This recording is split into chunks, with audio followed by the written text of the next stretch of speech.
전두환 전 대통령 오랜만에 이 얘기가 나오는데 이인철 변호사님, 네.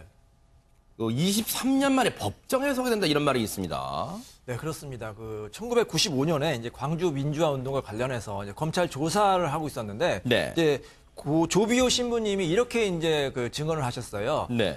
계엄군이 사격을 했는데 헬기에서도 3번의 사격이 있었다. 아하. 전남 도청 쪽에서 광주 공원 쪽으로 가고 있는데 네. 헬기가 사격하는 것을 자신이 직접 목격했다. 이렇게 이제 진술했습니다. 네. 근데 이제 전두환 전 대통령이 얼마 전에 이제 책을 썼잖아요. 회고록을 썼는데 네. 거기에 역에 대해서 이제 언급을 했어요. 아하. 조비오 신부가 가짜 사진까지 가져왔다. 아하. 가면은 쓴 사탄인이라는 생각이 든다. 어. 성직자라는 말이 무색한 파렴직한 거짓말쟁이다. 이런 심한 말을 쓴 겁니다. 아하. 그러니까 당연히 이제 고 신부 측과 5.18 네. 희생자분들이 이 전두환 전 대통령을 이제 사자에 의한 명예훼손죄 돌아가셨기 때문에 네. 사자의 명예훼손죄로 이제 고소를 하는 그런 사건이어서 아하. 네.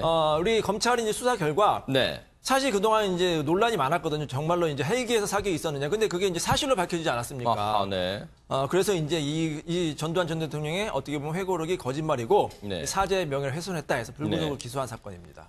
조비오 조비오 신부에게 가면을 쓴 사탄이라고 회고록에서 적었던 전두환 전 대통령. 고 조비오 신부 입장에서는 정말 죽어서도 편히 눈을 감지 못할 상황이다 그런 생각도 드는데 일단 백 팀장님, 네. 검찰이 확보했다는 5.18 당시 헬기 사격 관련 증거는 그럼 대체 뭡니까? 네, 굉장히 많습니다. 이제 첫 번째로요. 네. 5.18 특별조사위원회에서 네. 5.18 당시 육군 공격용 헬기가 네. 사격한 사실을 확인했고요. 또 두 번째는 주한 미국 대사관의 비밀 전문. 이게 지금 보도가 됐었죠. 여러 번 됐었는데 네. 이게 실제로 5월 21일과 5월 27일 날 도청 1980년도죠. 재진입 당시에 네. 이게 이제 공격 헬기 500MD하고 네. 기동 헬기 UH-1H라고 이 헬기에서 실제 사격이 이루어졌다는 게 이제 있었고요. 네. 그다음에 국가 기록원 자료가 있는데 네. 5.18 관련 수사 재판 기록, 네. 그다음에 이제 마지막으로 아놀드 피터슨 목사 등 네. 목격자 47명이 헬기에서 실제 사격을 했다라는 네. 진술이 있었죠. 네. 근데 이제 실제로 전일 빌딩 보도가 여러 번 됐었습니다만은 전일 빌딩 10층의 금남로 입구의 도청 앞이죠. 네. 여기에 100여 발의 실탄 사격 흔적이 발견이 됐었다. 네. 이게 국가원의 감식으로도 바로 이것이죠, 이것입니다. 그렇습니다. 네네. 그래서 확인이 됐기 때문에 광주지방검찰청에서는 이러한 것들을 모두 종합해서 네. 충분히 사격 헬기가 있었다라고 하는 부분을 입증할 수 있었다라고 해서 네. 기소를 하게 된 겁니다. 저곳은 문재인 대통령이 대선 후보 시절에도 이 방문을 했었고 여러 주요 정치인들도 현장을 방문했던 광주 금남로에 있는 전인 빌딩 그리고 그 10층에 보면 총탄 자국이 저렇게 보시는 것처럼 한 100발 넘게 총탄의 자국이 선명하게 아직도 남아 있고 국립과학수사연구원은 발사 각도 등을 분석했을 때 정지 비행 상태에서 헬기 사격이 이루어졌을 가능성이 크다고 국과수는 입장을 밝히고 있습니다. 그런데 이인철 변호사님, 네. 전두환 전 대통령 검찰이 통보를 2차례 했는데 여기에 지금 어떻게 입장을 밝히고 있습니까? 전혀 이제 불응을 하고 있습니다. 근데 아하. 왜 전직 대통령마다 다 이렇게 불응하는지 모르겠는데 네네. 계속 불응을 하니까 원래대로 하면 강제 수사를 해야 되잖아요. 아하. 구인을 해가지고 수사를 받게 해야 되는데 네. 이 사건 같은 경우는 명예훼손 사건이라서 네. 아마도 굳이 이제 출석을 하지 않아도 어느 정도는 사건 관계가 파악이 된 거거든요. 네. 명예훼손이라고 이제 판단을 했기 때문에 검찰에서 이제 불구속으로 기소를 한 것 같습니다. 아하.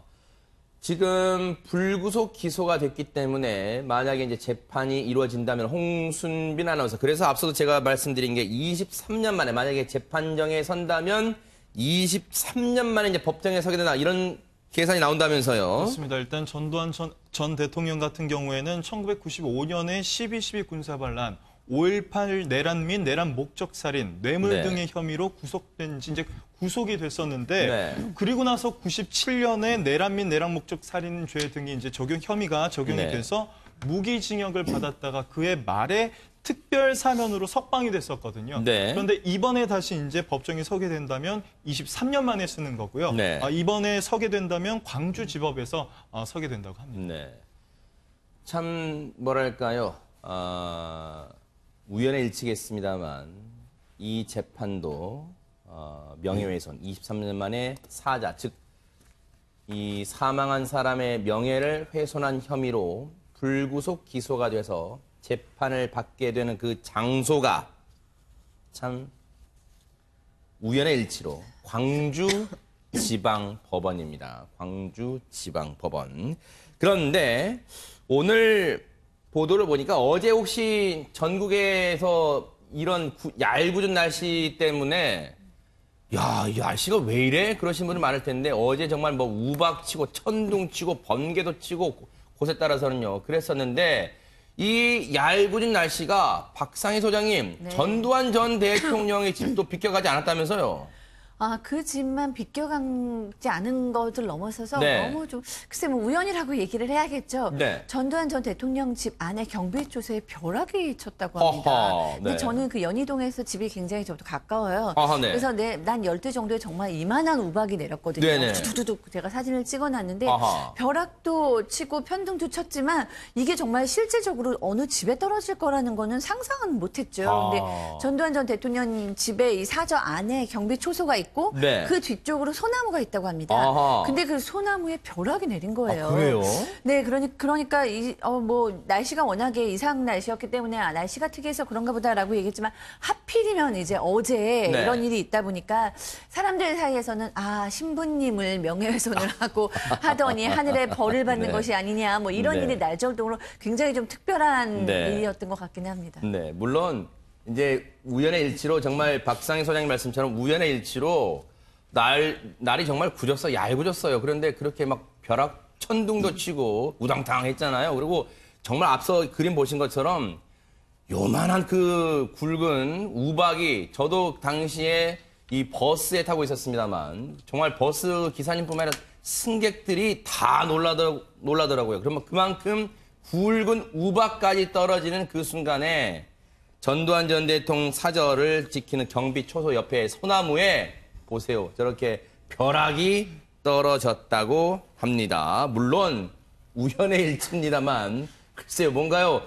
백 팀장님 23년 만에 법정에 서게 될 전두환 전 대통령 입장에서는 그래서 뭐 딱히 기분 좋지는 않을 것 같아요. 벼락이 이 사저 이 경비초소 나무에 떨어졌다니까요. 그렇습니다. 사실 이제 그 전두환 전 대통령의 회고록을 네. 작년 4월 3일 전 낸 걸로 기억을 하고 있거든요. 네. 그런데 그 회고록 내용 중에 여러 가지가 있죠. 나는 네. 그러니까 강주 민주화 운동, 그러니까 회고록에는 강주 사태라고 나오는데 네. 강주 사태하고는 아무 상관도 없고, 네. 그 다음에 이제 그 헬기 사격이라든가 이런 것도 전혀 나하고는 무관하다. 이제 네. 이렇게 얘기를 했는데 네. 결국은 여러 가지 증자들로 인해서 기소가 되는 상황인데 네. 하필 3일 날 그게 이제 12시쯤에 사저에 벼락이 떨어진다고 네. 하는 건데 네. 사실 벼락 맞을 확률은 엄청난 그 확률이거든요. 네. 그러니까 그 집안의 사저에 벼락이 떨어졌다고 하는 부분을 이제 정말 그 어떤 미신적으로 생각을 하면 안 되겠지만은 네. 여기 피해자들이나 유족들 입장에서는 고바